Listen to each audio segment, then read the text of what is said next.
Hey, George. Hey, Nick. Sorry to interrupt this episode of Reslayer's Take, but we have to tell the people about ButcherBox. Oh, yeah. Listen, friends, we only do ads for sponsors we think are great, and ButcherBox is on our good list. ButcherBox sent us each a customized box of high-quality meat, and they were so freaking good. It's so convenient having a box of incredible meat in your freezer without ever having to step foot in a grocery store. And the greatest part? This antibiotic-free and humanely raised meat comes with plenty of curated tips and recipes. So whipping up awesome dinners is a cinch. These prices are impossible to beat for the quality, and where the heck else can you get free protein for a whole dang year? Not the grocery store. So sign up at butcherbox.com/reslayer and get our special deal. ButcherBox is offering our listeners a free for a year offer plus an additional $20 off. Choose chicken breast, salmon, or ground beef free in every order for a year. Sign up today at butcherbox.com/reslayer and use code RESLAYER to choose your free for a year offer, plus $20 off your first order. Let's get grilling.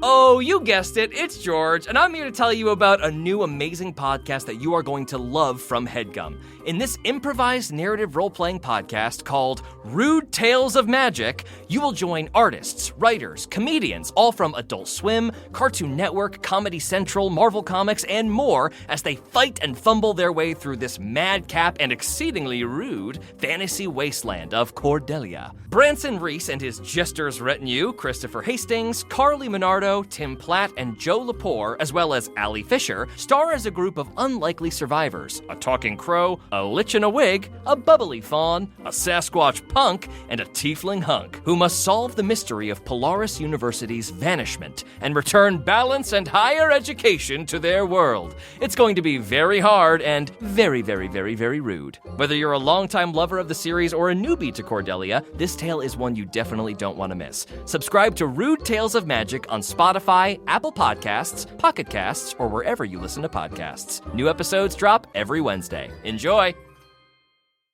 Welcome to the Reslayer's Take. I'm George Primavera. And I'm Nick Williams. In this podcast, George and I lead a group of players through an exciting improvised adventure in Exandria, the magical world of Critical Role. We're playing Dungeons & Dragons 5th edition, but you won't need to know the rules to follow along. All you need to know is that nothing the players do is scripted or planned, and their fates are determined by their own cleverness and the random chance of rolling a 20-sided die. You can listen to new episodes of The Reslayer's Take every Monday, anywhere you stream podcasts. Or if you want to listen to the podcast 2 weeks early and uninterrupted by ads, join Beacon at beacon.tv.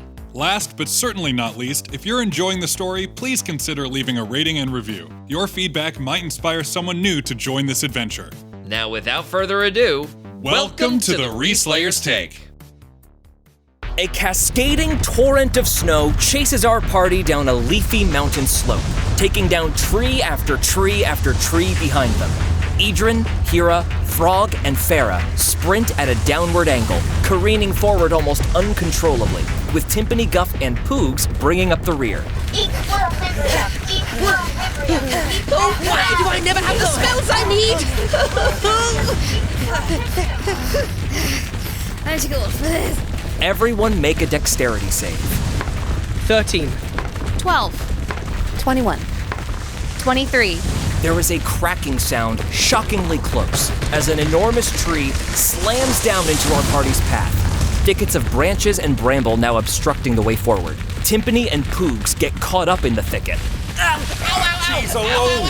And both Poogs and Timpani take 7 damage, and they fall further behind.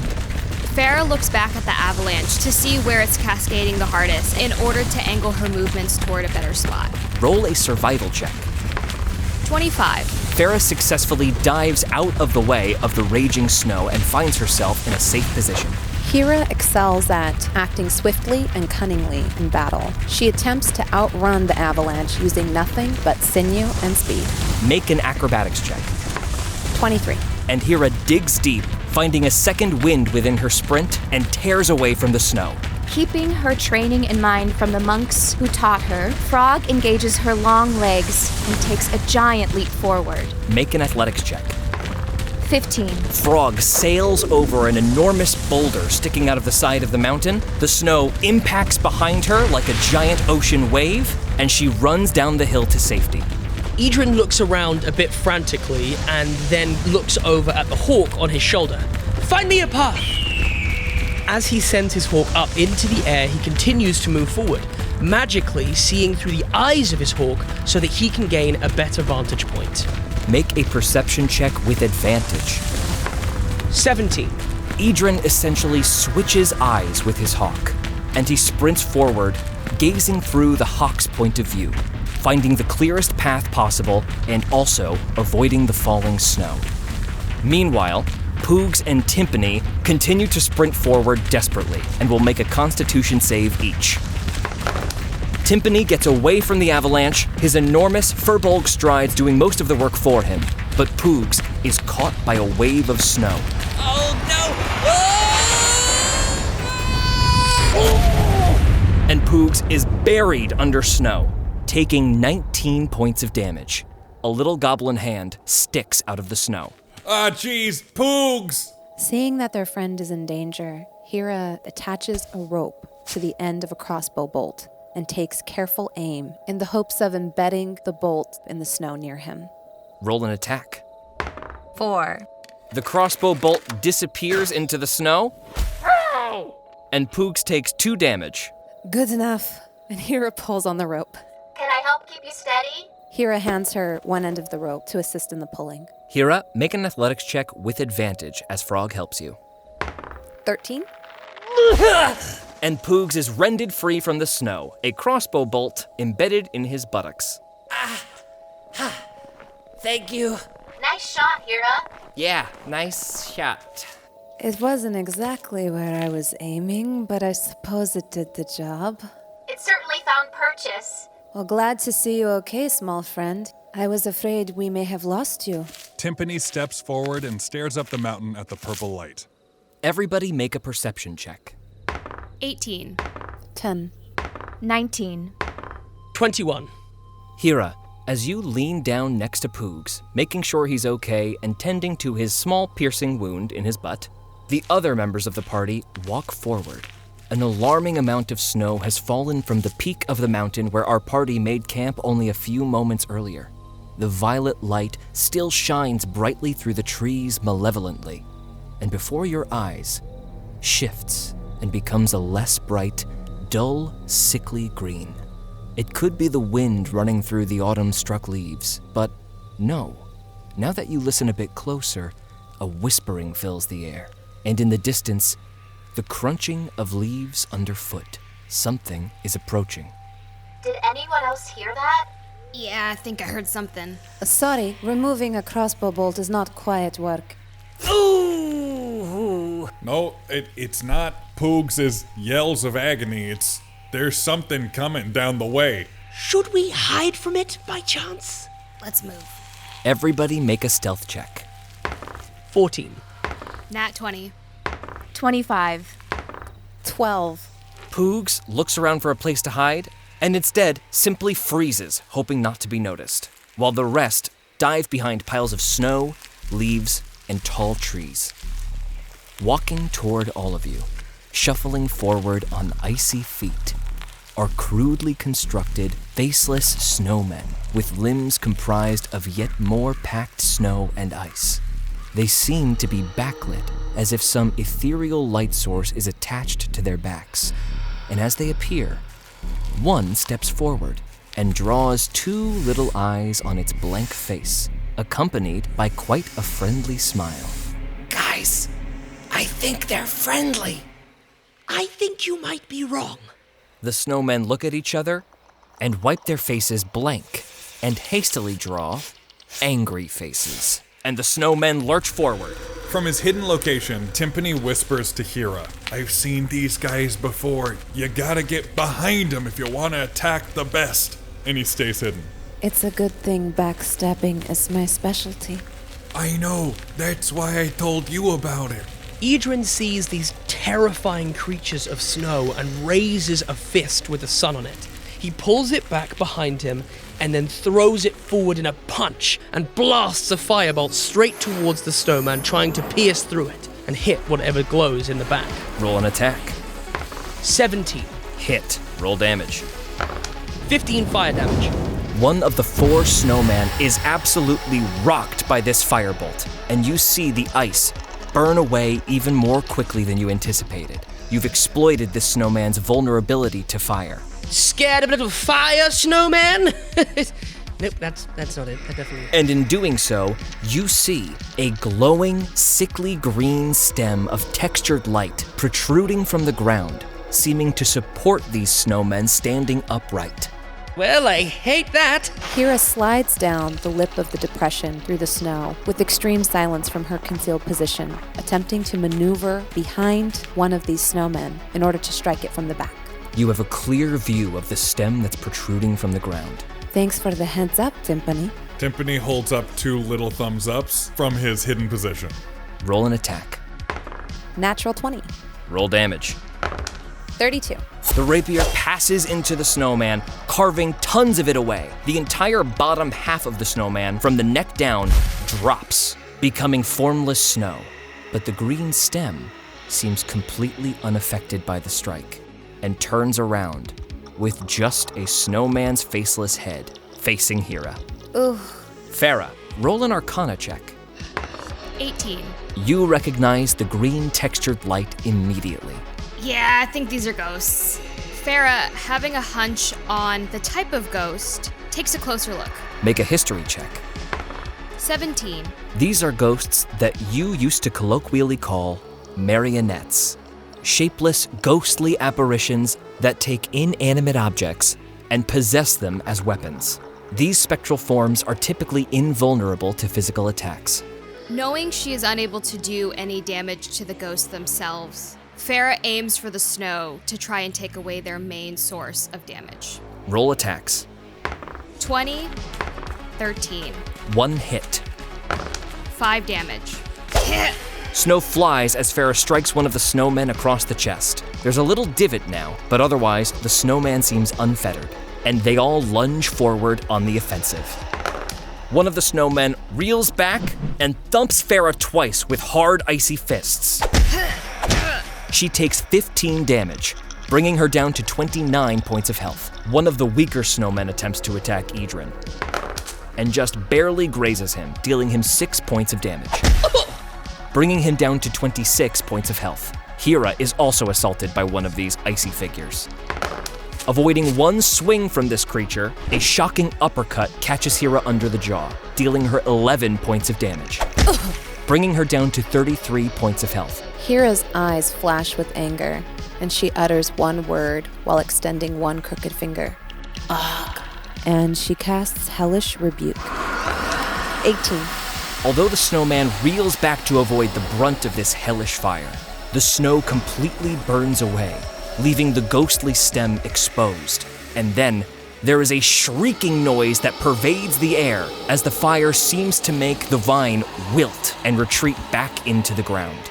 One of the snowmen completely disappears, and the last snowman, with the angry face drawn on its front, dives towards Poogs. Oh no! Poogs dives away successfully as the snowman lunges forward into the leaves, coming up with nothing. Seeing that one of these monsters just lunged for her friend, Frog leaps into action, literally. Here I come! Roll your attacks. Dirty 20, 17, 10. 2 hits. 12 damage. Whoa! After her hits, Frog tries to stun the creature, channeling her ki.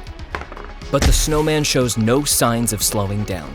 From his hiding spot, Timpani opens his 2 meaty palms and casts Cure Wounds on Farah at first level for 12 hit points, bringing Farah up to 41 points of health. Her bruises disappear. Ah, that's better. How do we hurt them then? I don't know anything magic, just something. Okay. Jordyn moves in Farah's direction with less reservation and more haste to get to her side. One of the snowmen leaps forward, striking Jordyn before he can get away. Jordyn takes 7 damage. Ow! Bringing him down to 19 points of health. When Jordyn moves a few steps away, he swings his arm forward and blasts another firebolt at the snowman that just attacked him. Roll your attack. 19. Hit. Roll damage. 16 fire damage. How do you want to do this? The snowman sees the firebolt pierce through their stomach into their chest and then explodes, scattering like a snowball impacting on a wall. The snowman is completely gone, and in its place, that wavering green stem, which wiggles in the air teasingly. As he's whispering words in Elvish, he reaches out with his left hand, the hand with the moon on the back, and in a quick moment touches one of Farah's blades to cast magic weapon. Now I think you should be fine. Thanks. One of Farah's short swords glows. Hira rushes forward towards one of the snowmen that is targeting her friends. I'll expose the root for you, and attacks out with both daggers. Roll 2 attacks.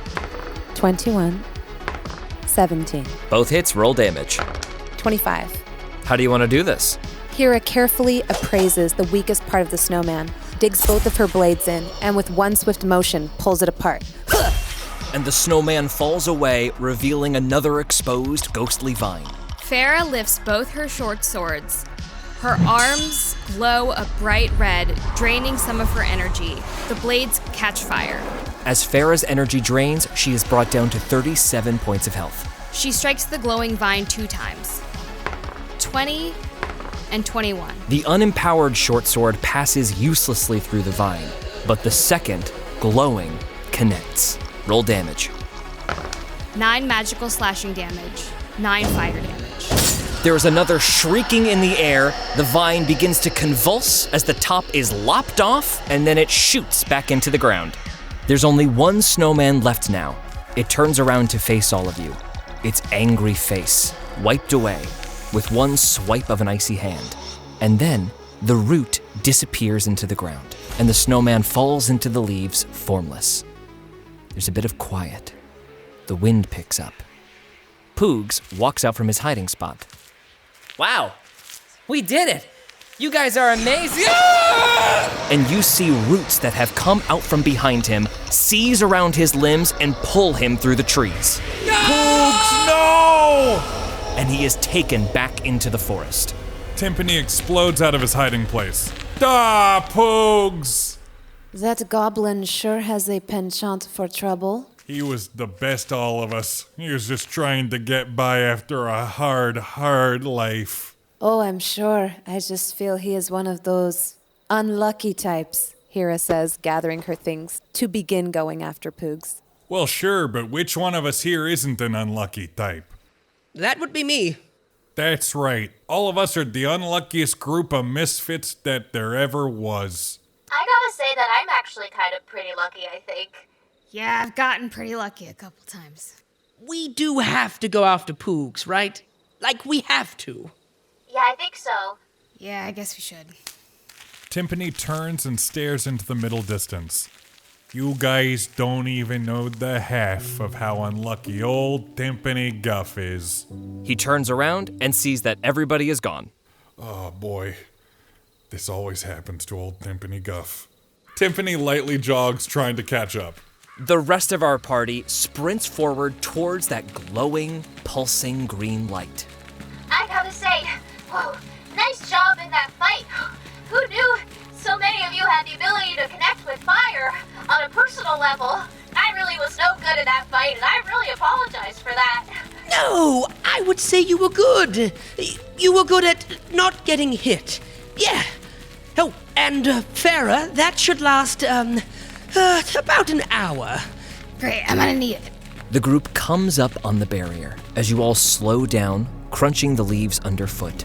About 50 feet away from all of you, this green dome is sitting atop snow, and the temperature has gotten much, much colder. The whispering intensifies. That's bad, right? A little bit spooky, for sure. We're sure we have to get Poogs, right? I don't want to touch it. Poogs or the barrier? Both. Oh, that's fair. I'll touch it. Poogs or the barrier? The barrier right now, but maybe I'll give Pooks a high five later. He looks like he gives a really crisp high five. Frog, knowing that she is made of inorganic material, feels confident reaching out and touching this foreign, ghostly green dome. Frog, make a constitution save.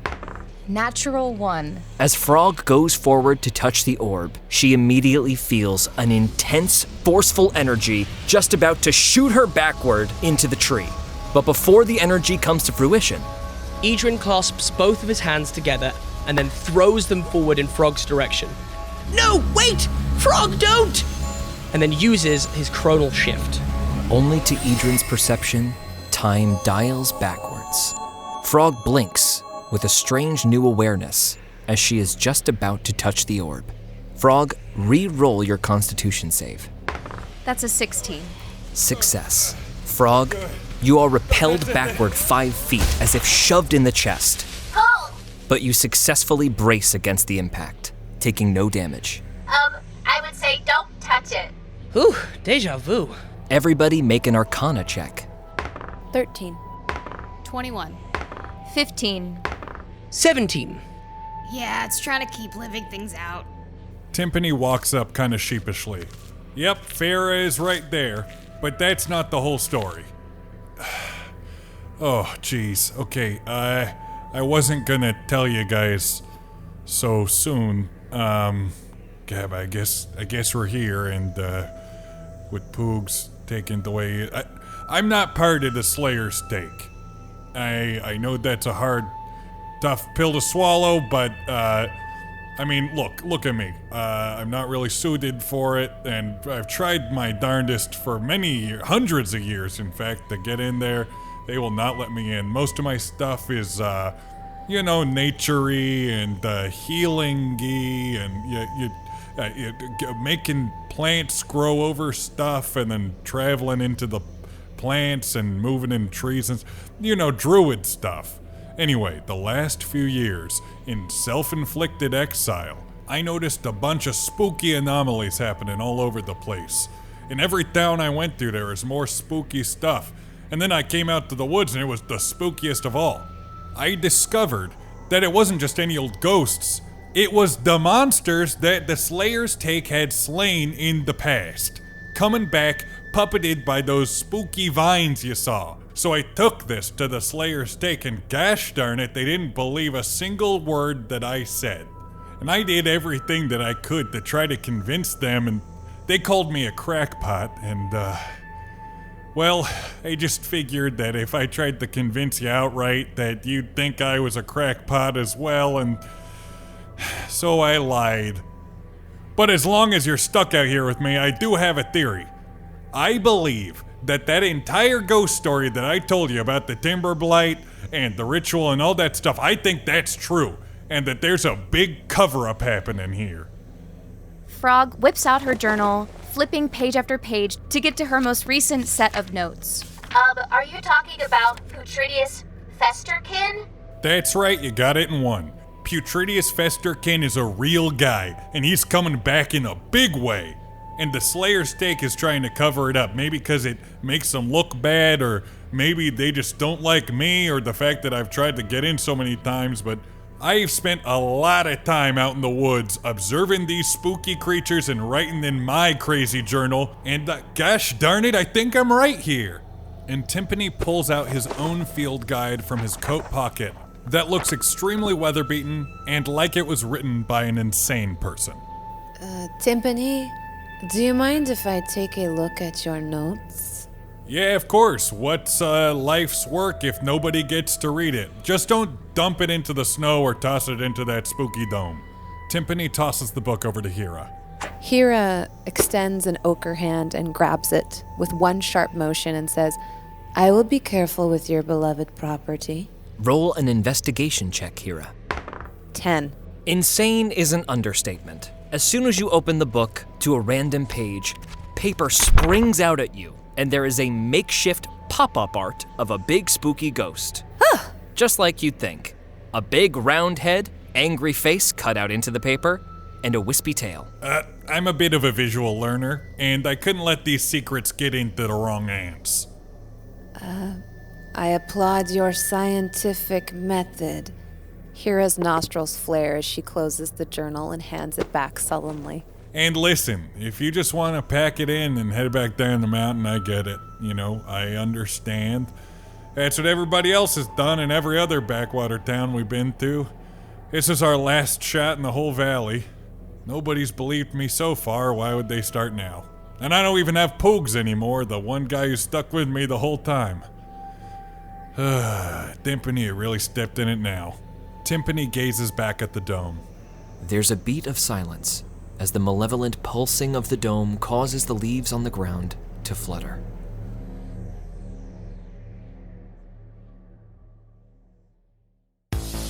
And now for a brief intermission.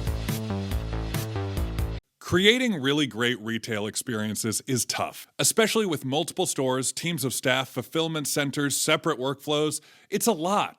But with Shopify Point of Sale, you can do it all without complexity. Shopify's point of sale system is a unified command center for your retail business. It brings together in-store and online operations even across 1,000 locations. Imagine being able to guarantee that shopping is always convenient. Endless aisles, ship to customer, buy online, pick up in stores, all made simpler so customers can shop how and where they want and staff have the tools they need to close the sale every time. And let's face it, acquiring new customers is expensive. With Shopify POS, you can keep existing shoppers coming back to your stores with consistent, tailored experiences and first-party data that give marketing teams a competitive edge. Want more? Yeah! Check it out at shopify.com/r/ all lowercase and learn how to create the best retail experiences without complexity. That's shopify.com/r/. Cha-ching! With the planning, recording, and editing that go into the Reslayer's Take, Nick and I aren't left with a lot of time for exercise. Luckily, our sponsor, Tonal, has helped us use the time we actually have to create personalized workouts just for us. Tonal learns from your movement and provides suggested weight recommendations for every move, and they even give you detailed reports on your progress. They create personalized programs and workout suggestions based on your individual goals. Like me, I want the rogue-like agility to backflip over dungeon traps. And I want the berserker strength to hold a heavy door up for my friends so they can escape the undead hordes thanks to my heroic sacrifice. With Tonal, you can do it all. It's like having a personal trainer at home with you. Unlike traditional gym equipment, Tonal uses adaptive digital weight to advance your training techniques. Whether you're a professional athlete or a cake-loving dungeon master like us, Tonal can be trusted to help you become your strongest, most fit self. Right now, Tonal is offering our listeners $200 off your Tonal purchase with promo code RESLAYER. That's Tonal.com and use promo code RESLAYER for $200 off your purchase. Tonal.com, promo code RESLAYER for $200 off. Let's roll those athletics checks. Hello, Halflings! George Primavera here to tell you about Three Black Halflings, a conversational comedy podcast hosted by Jasper Cartwright, Olivia Kennedy, and Jeremy Cobb. Three nerdy friends with strong opinions and even stronger charisma scores. Having grown up in different corners of the world, they bring a diverse range of perspectives as they talk about their experiences as people of color in pop culture fandoms, D&D, and the TTRPG community. Born of a love of all things nerdy, all three of them share personal and often hilarious stories, challenge typical fantasy tropes, and tackle diversifying fantasy, all whilst discussing the things they love. From Lord of the Rings to the Marvel Cinematic Universe, playing your first tabletop role-playing game, or advice for seasoned adventurers, there's something for everyone. They've brought on an array of guests from all around the roleplay community and beyond, including Christina Ariel, Brennan Lee Mulligan, Jake Hurwitz, Lou Wilson, and many more. The list goes on and on. Join them in their quest to explore diversity in the incredible worlds of D&D and pop culture through thought-provoking conversations and good times. Subscribe to Three Black Halflings on Apple, Spotify, Pocket Casts, or wherever you get your podcasts. New episodes drop every Monday and Thursday. So long, Shire folk! Now back to the show.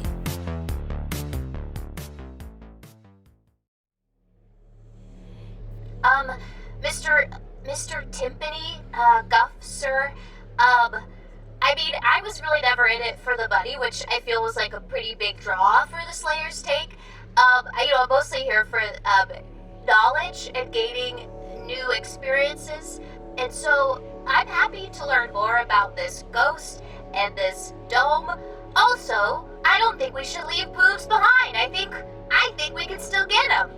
I find it difficult to be angered by your deceit, Timpani, for there's a part of me that respects that you could be this resourceful. I guess I underestimated you. I didn't think your intellect was capable of putting such a plan together. That being said, I also don't think I can deny the evidence of our own eyes. And I do believe that at least part of what you have told us is true. And not just that. If you guys back me up and we go in there and we take down what I think is in there, we'll have all the proof we need to go to the Slayer's Take and become actual members. And save the whole known world in the process. Also, thank you for the kind words about my intellect. Alright, yeah, clearly you haven't been successful so far. You're gonna need someone like me. Right on the money. That's exactly why I picked you. That's why I picked all of yous. Yeah, sure, I'm in. Jordyn turns, and you can see there's a bit of string wrapped around his arm. And in between the string, about halfway up his arm, is a small piece of wood. Jordyn puts down a knife that is then magically lifted up. I don't know if this is going to work, but if we can't walk through it, maybe you can. He speaks to his unseen servant that he was ritually casting while everyone else was going about their conversation. Jordyn appears to be speaking to absolutely nothing in the air, except for the dagger that floats in front of him. Dang, he's lost it, guys. I'm sorry. Okay, your first job. Go boop Timpani on the head with the knife. The blunt end. The unseen servant walks over and smacks Timpani in the forehead with the blunt edge of the dagger. Oh, God. Jeez. And then it begins to approach the dome. I created a friend that isn't necessarily material, just to see if it would go through the dome, and then potentially it can do something from the inside that we can't from the outside. The dagger bounces in the air as if being held by a jauntily walking man, and then impacts on the dome. It steps back a few steps, and then rushes towards the dome, and the dagger slams up against it unsuccessfully. You don't think I tried Unseen Servant before? I told you I've been doing this a long time. Yes, well, that doesn't mean you're magically inclined. You just seem kind of ridiculous, to be honest. Ridiculous. Timpani is lost in thought and trudges away from the group.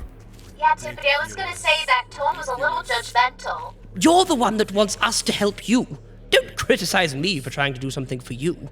I have a question. Can I presume that Poogs was pulled into this dome? Oh, Poogs isn't a ghost. I don't think. Right. Farah looks at the dome, trying to recall whether or not she's seen this phenomenon before. Roll an Arcana check. 21. Look, if it's a ghost that brought him in there, then Poogs very well may be in there. Ridiculous. Oh my gosh, you guys, we're not far off. Timpani hits the ground and almost like a bloodhound begins scrutinizing the leaves and dirt at their feet.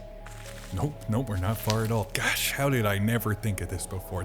It's right over here. It's right over here. That is ridiculous.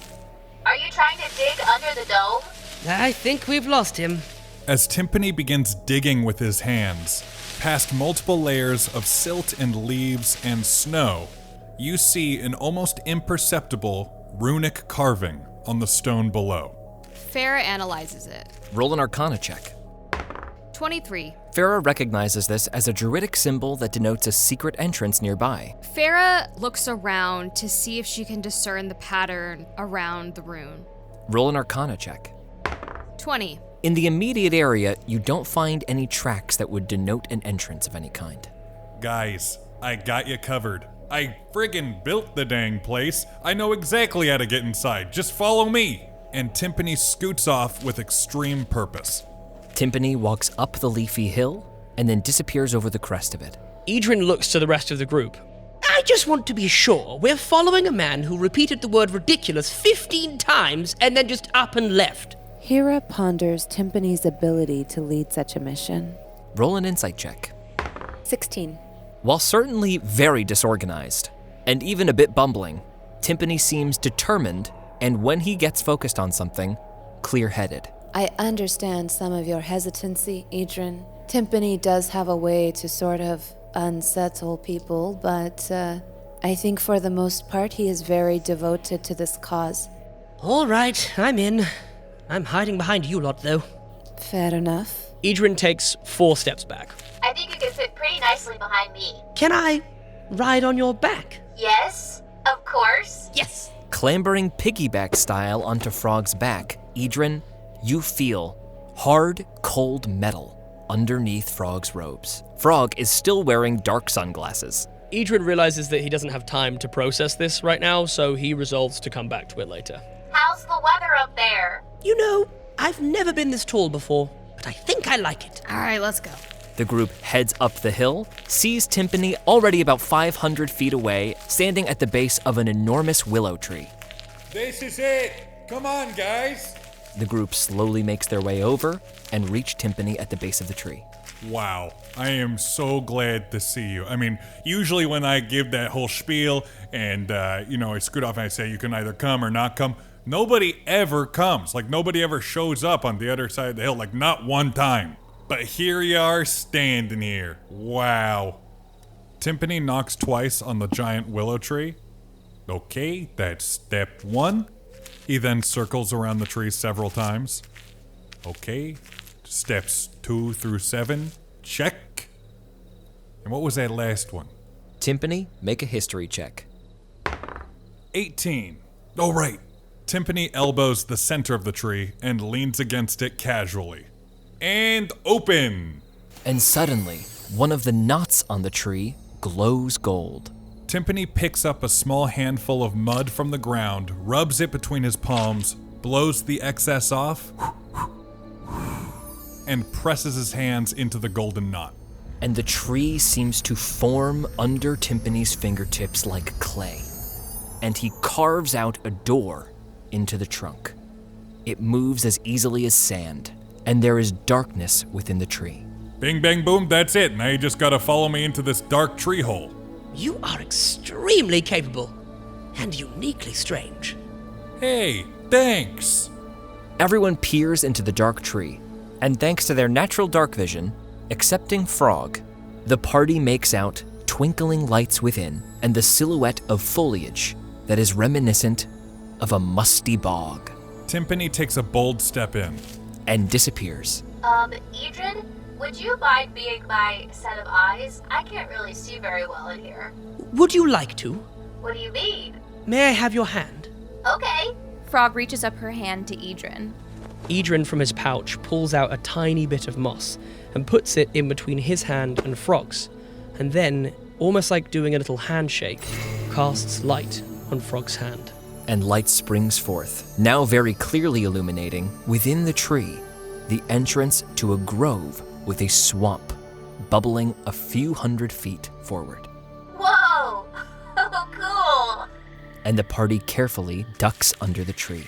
And suddenly, the cold hills of the Vesper Timberland are gone, and where there was once a biting cold, there is now muggy heat. All manner of creatures are chirping within the bubbling swamp, surrounded on all sides by low-hanging willow trees identical to the one you entered.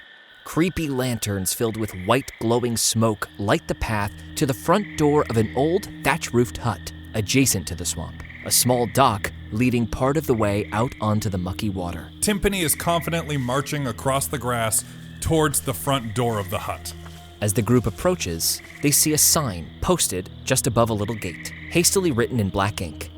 If ye be who ye be, and ye seek to claim destiny, knock as intended.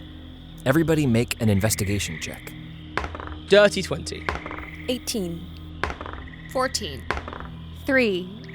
Jordyn, you step up to the door inquisitively.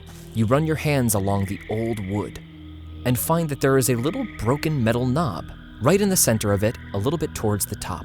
You reason this to be the remnants of what was once a door knocker. I think there used to be a door knocker here. Now where could old Gert Stumpstuck have left that knocker? Farah looks around for a dropped knocker. Roll a perception check.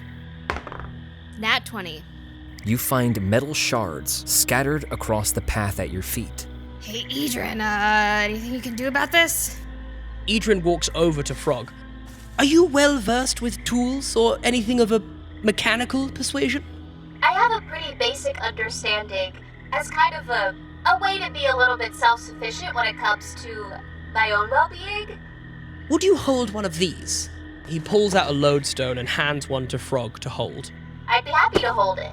Frog leans down with Jordyn. I think I can make this work, but as I try to put some pieces together, I might need a little bit of guidance, if you don't mind. Of course. This is so exciting. Wow. Jordyn starts to cast Mending. Jordyn, as all the pieces are gathered, Frog assisting with the casting of the spell by holding the components in place. Make an Arcana check with advantage. 21. And the door knocker suddenly comes together, landing in Frog's open hand. And then, just as quickly as it does, it shoots back up to its rightful place on the door. And the knocker is repaired. Okay. This place is strange. Jordyn, that was amazing. Thank you. He walks over to the door and does a slight knock. And the door immediately opens a crack. About 4 feet off the ground, there are beady eyes that poke out at you. Gert, stump stuck, you old so-and-so, it's me, your good friend Timpani Guff. Oh, fellow who built the swamp. That's right, and I brought some friends along this time. Slowly the door opens, revealing a stout, hairy, yet very muscly hill dwarf with a long, scraggly beard and completely bald head. He looks up furtively. Early, huh? Things must be worse than I thought. And he heads back inside, leaving the door open. Come, don't have all day. And all of you walk into a just barely livable wooden hut. Dirt scattered across the floor, mucky footprints now solidified and dried everywhere, and a small round table on which is painted a white, ethereal hand, a little bit translucent on the royal blue. They said you'd be more heroic looking. Now, well, can't judge who destiny picks for its prophecy, I guess. The dwarf busts out the back door for a second. I don't know what he's talking about. Just go with it. And then returns with a bundle wrapped in old, moth-eaten cloth. Here they are, all ready for you. And he, all at once, unrolls the cloth across the table, revealing 4 objects laid out on a cloth that you can now see is extremely detailed on the inside. A rapier hilt with an embellished silver crossguard, but noticeably bladeless. A large crossbow without a firing mechanism, embossed in gold and complicated runes within the firing chamber. A thick, beaded necklace with round painted wooden beads strung across a thick bronze chain. And a pair of chain gloves, painted gold. The legendary weapons of the spectral hand, to be wielded by you, the chosen ones. Everybody roll an investigation check. 14. 13. 12. 25. Jordyn, almost possessed, you move forward and move the objects gingerly to the side to reveal the woven image on the interior of the cloth. The silhouette of 4 figures standing defiantly against a green light.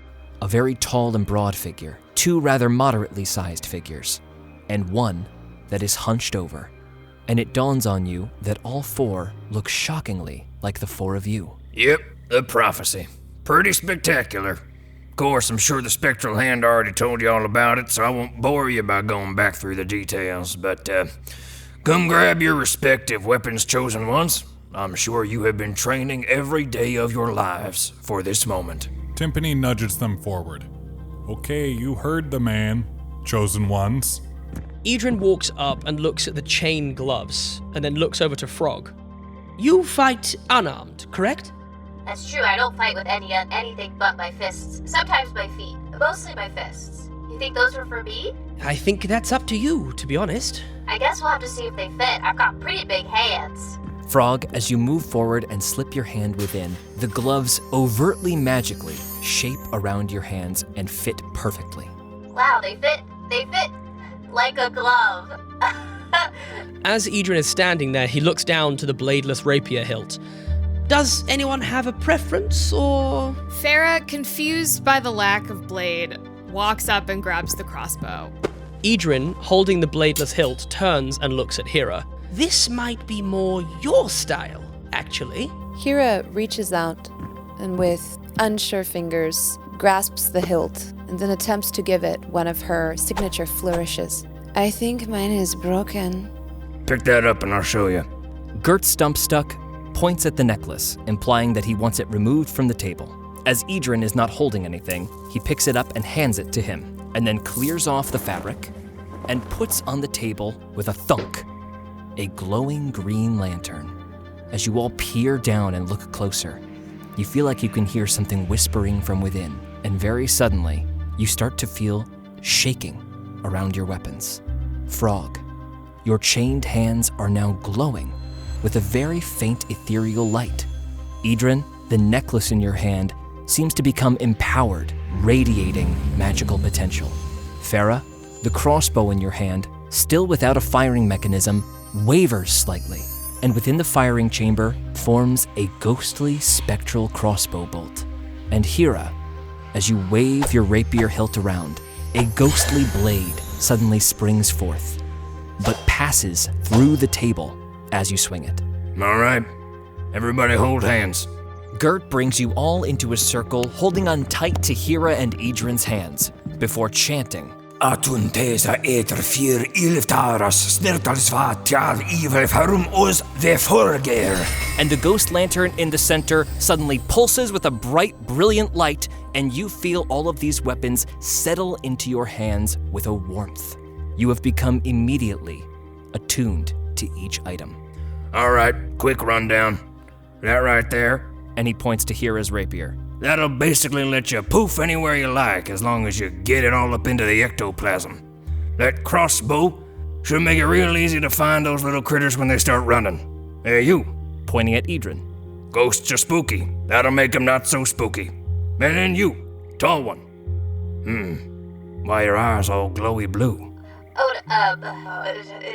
It's just, the That light took too long. I lost interest. That'll make light pop out of your hands every time you punch one of those suckers in the face. All right? Okay. Wow. Okay, so this has been what a great visit here. Timpani walks forward and grabs the dwarf's meaty hands with his own. I think we better be going, but wow, it's been great to see you, Gert. And don't be a stranger, okay? I've been meaning to talk to you about the waste removal system. It's completely faulty, all backed up into that. We have prophecy stuff to attend to, so we should probably just go. Wait, okay, hold up. guys, let's go back out through that tree and. The prophecy Gert, can it was wait. great You have to see fix you, my pal. stinky Okay, swamp. Talk to you later. Timpani rushes out of the little shack and out across the swamp. With all due respect, it's a swamp. It's gonna stink. Bye. The door closes behind everyone. Gert has a moment alone. Something off about those chosen ones. Can't put my finger on it. Ah, well, back to muck shoveling. Meanwhile, our party exits the hole in the side of the tree and comes out into the forest. Wow, I was just gonna ask him for like dinner or advice or something. I didn't know that you guys were gonna be part of some big crazy prophecy and get cool magic items. Wow, this couldn't have gone any better, I don't think. What a day for old Timpani Guff. The ghostly green light gets brighter and brighter as you retrace your footsteps and approach the dome. Your weapons, which had deactivated as soon as walking away from the ghostly jar, suddenly reignite, and when you're just 10 feet away, you start to notice little wavering ripples in the barrier. Hira, while wiping her boots off on a patch of grass, says, "This better work, or else my boots were ruined for nothing." And as you lift your rapier, Hira, you see the ghostly barrier part. Hira steps through. At least your boots weren't ruined for nothing. Jordyn, are you ready? Yes. Are you ready? Yes. Yes. Jordyn reaches into his bag and pulls out a blindfold and puts it over his eyes. But as he does so, you see the hawk on his shoulder shift a little bit as he switches his vision to look through the hawk's eyes instead. Timpani leads Frog and Jordyn in, leaving Farah standing alone at the barrier. Farah shrugs. All right, time to die. Farah walks through. She disappears inside, and the barrier closes in a flash. And all is quiet in the dark woods.